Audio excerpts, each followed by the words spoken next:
आज प्रचार संपतोय. प्रचार हा अंतिम टप्प्यात आहे. परदिवशी मतदान होणार आहे.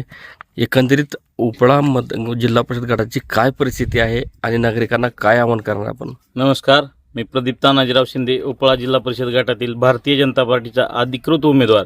मी आपल्या माध्यमातून सर्व उपळा जिल्हा परिषद गटातील मतदार बंधू भगिनींना विनंती करतो की आपण उत्स्फूर्तपणे विकासाला मतदान करावं.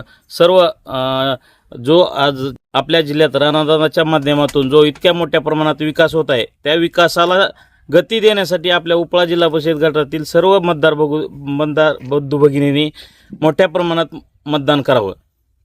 एकंदरीत काय परिस्थिती आहे?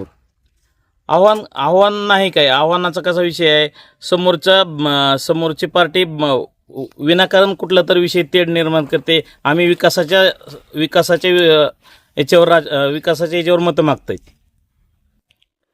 विकासाचं काय विजन आहे आपल्या यापुढे? विकासाचं ग्रामीण आमच्या जे उपळा जिल्हा परिषद गटातील जिल्हा परिषदेच्या शाळा असतील, ग्रामीण रस्ते असतील किंवा लाईटीचे विषय असतील, सर्व विषयावर मी प्राधान्य देणार आहे. पक्षाचा कसा आहे आपल्याला पाठिंबा? पक्षाचा खूप मोठ्या प्रमाणात पाठिंबा आहे ना. पक्ष आहे म्हणून तर आहे ना आपण. काय नेत्यांच्या सभा झालीत का आपल्या मतदारसंघात? नाही, सुरुवातीला मल्हारदादाची एक रॅली झालेली आहे. आज माझ्या मतदारसंघात मल्हारदादाची सारोळ्यात 6 वाजता रॅली आहे. उपळा जिल्हा परिषद गट हा ओबीसी साठी आरक्षित होता. त्यामध्ये मराठा समाजाने उमेदवार दिल्यामुळे ओबीसी समाज नाराज आहे आपल्यावर, असं बोललं जात आहे. नाही, असं काही नाही. विकासाला या जिल्हा परिषद गटातील सर्व मतदार सुजाण आहेत. हा विकासाला मतदान करणार आहे. हा जातीपातीचा विषयच ठेवणार नाही.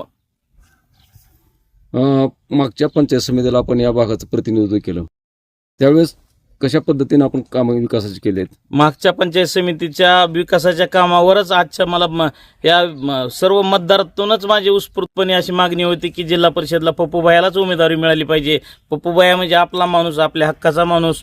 सर्व मतदाराच्याच उत्स्फूर्तपणे प्रतिसाद होता मला.